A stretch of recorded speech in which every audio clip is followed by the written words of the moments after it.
आणि आता बातमी नीलम गोऱ्हेंनी केलेल्या एका सूचक वक्तव्याची। अलर्ट रहा, कधीही ब्रेकिंग न्यूज मिळू शकेल असं एक सूचक वक्तव्य नीलम गोऱ्हेंनी केलं।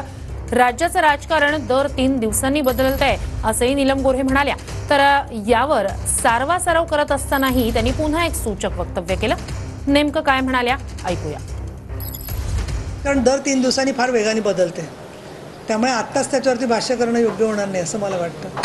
पण आमचे लोक लढायला तयार आहेत आणि भाजप आणि हे म्हटलं तर आमचं खूप वर्षाची युती आहे, त्यामुळे मला वाटत नाही त्याच्यात कुठलाही प्रश्न आहे। म्हणजे मी उदाहरण दिलं तुम्हाला की असं माणसाचे खूप बदल होत आहेत राजकारणामध्ये, त्याच्यात मी म्हणून कुठलाही निष्कर्ष करत नाहीये, पण सांगते तुम्हाला अलर्ट राहा।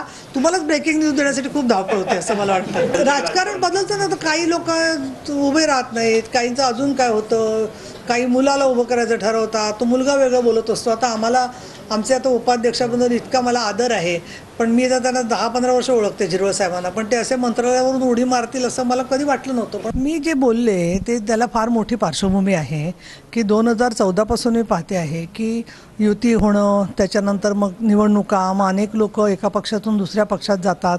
या सगळ्या घडामोडी जर का पाहिल्या तर ही वस्तुस्थिती आहे की एक निवडणूक दुसऱ्या निवडणुकीसारखी नसते, आणि त्यामुळे मी असं म्हटलं की दर 3 दिवसांनी किंवा 4 दिवसांनी फार वेगाने राजकारणामधल्या घटना बदलत आहेत, आणि म्हणून मला असं वाटतं अत्यंत परिपक्व पद्धतीने या बदलांकडे पाहणं ही कार्यकर्त्याची मानसिकता असली पाहिजे। आणि मला असं वाटतं की पुढच्या 3 दिवसांनी आपण परत बोलूया।